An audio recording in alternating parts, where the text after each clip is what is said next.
Hello, Sid Roth here with Mاجد al-Shafi. What happens when an Egyptian Muslim finds out that Jesus is the Messiah? The religious police put him in interrogation and try to kill him. His family disowns him. Other Muslims want to kill him. It's not an easy thing. Mاجد, you come from a family of attorneys, a Supreme Court justice, and you were studying law yourself. How in the world did you make this jump from being a Muslim? And you probably had a terrific future assured with this whole legal family and everything. How did you even begin to think about Jesus in the Bible? Let's start after I finished my high school back in Egypt, and I started to study law in Alexandria to become a lawyer. And in the first year in Alexandria school, I discovered that there is between 6,000 to 7,000 Christians, Egyptians, they are in jail, 6,000 to 7,000. And they are in jail for no reason, just because they are Christians. No, there is no another reason. There is something in the Egyptian law, it's called Al-Khatt al-Hamayuni law. It's a law that you cannot build churches. You can build bar, discotheque, but not churches. But they have churches in Egypt. And old ones, not new ones. I see. And actually by this law that you cannot rebuild or build the old ones. So basically what's happened that you leave the old ones until it's collapsed on itself. So all of this show me that there is something wrong. There is persecution. So you're worried about this problem. How did you then make the leap to believing in Jesus? I started to research why there is persecution. From my knowledge, when there is a persecution, that means that the enemy tried to hide something, that somebody tried to hide. Why you persecute some people, you know? You have a real legal mind. Yeah, exactly. And I went to my best friend, his name is Tamer. Tamer was Christian, I was Muslim. And I told him, Tamer, why there is persecution happening to the Christians? And Tamer told me, listen, if I answered you, my answer can affect our friendship together. But I will give you a book. In this book, you will find answer for every question that you have. My first time I opened this book, it was a book about justice and love and forgiveness, more than about law. It's called the Holy Bible. And first time I opened the Holy Bible was chapter John 8. And in John 8, they bring a lady commit adultery, throw her in front of the Lord, told him, yes, judge her according to the law of Moses. He started to write down on the sand by his finger. They repeated the question again. The Lord looked at all of them, told them, who without sin cast her the first stone? And the only one who can cast the first stone was the Lord himself, Jesus, because he is the only one have no sin. But he didn't. They left. He looked at the lady, told her, go sin no more, I forgive you. And this was my first time I see true forgiveness. True forgiveness. I started to read the Quran, I started to read the Bible, I started to compare between both of them. In the end, after almost a year, I went to my friend Tamer and I told him, Tamer, I know now what is Christianity. Christianity is not about religion. Christianity is not about going to the church every Sunday, hallelujah, bless the Lord, and see the Lord next Sunday. Christianity is about a relationship with God. I accept the Lord and I want to receive Jesus. But you have to count the cost. How could you do that? Your heritage, your family, your career. Nothing of that equal anything.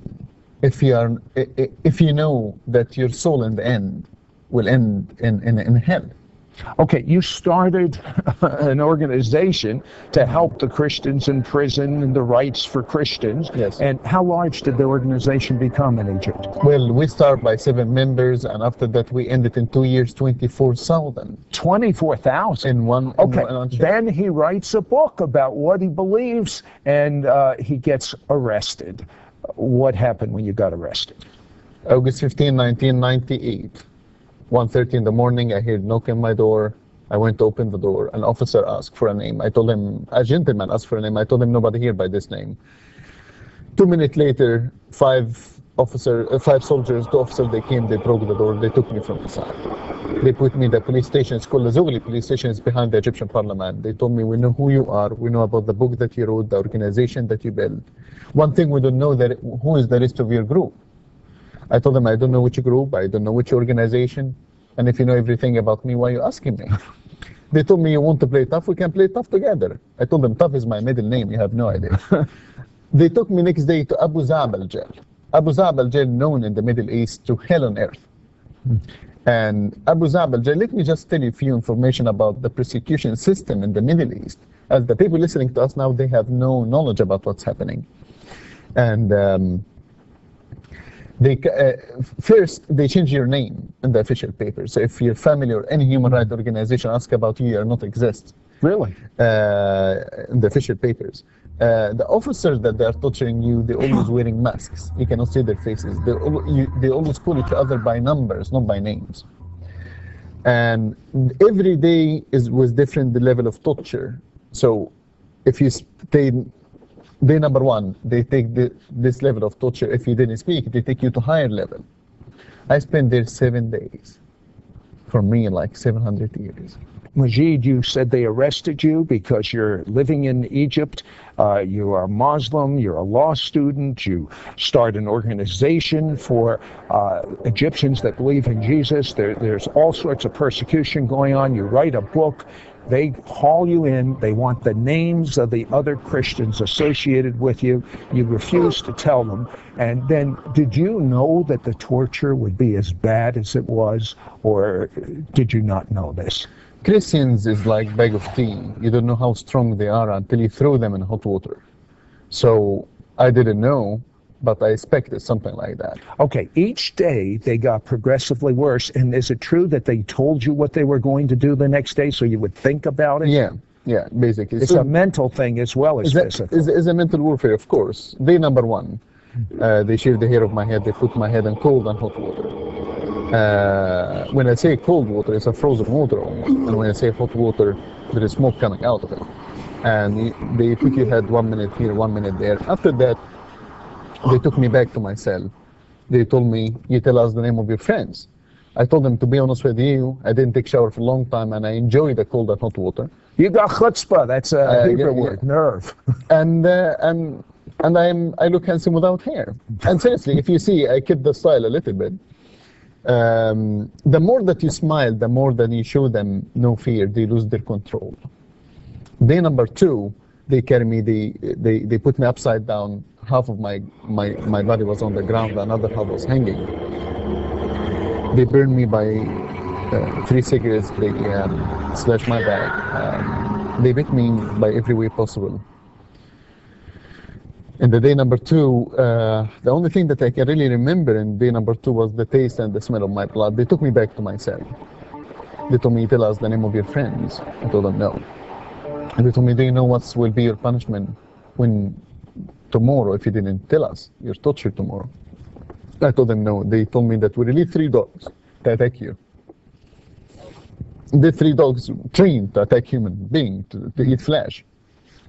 And they closed the door. If you are in my place, what do you do? They put the dogs in the cell and then lock the door with you in there? No, they was telling me the day before. Yes. We are still day number 2. No, I understand. Yeah. Okay. And so they opened the door. Day number 3, if you are in my place, what do you do? I just prayed to the Lord and I told him, Lord, just take me home. Basically, just, kill me before tomorrow morning. That would have to be a horrible death, to have these attack dogs. And I was scared because I was afraid that under heavy torture I can mention the name of my friends. I'm still flesh and blood. Day number 3, they open the door. My cell is dark. The corridor, the light in the corridor is red light.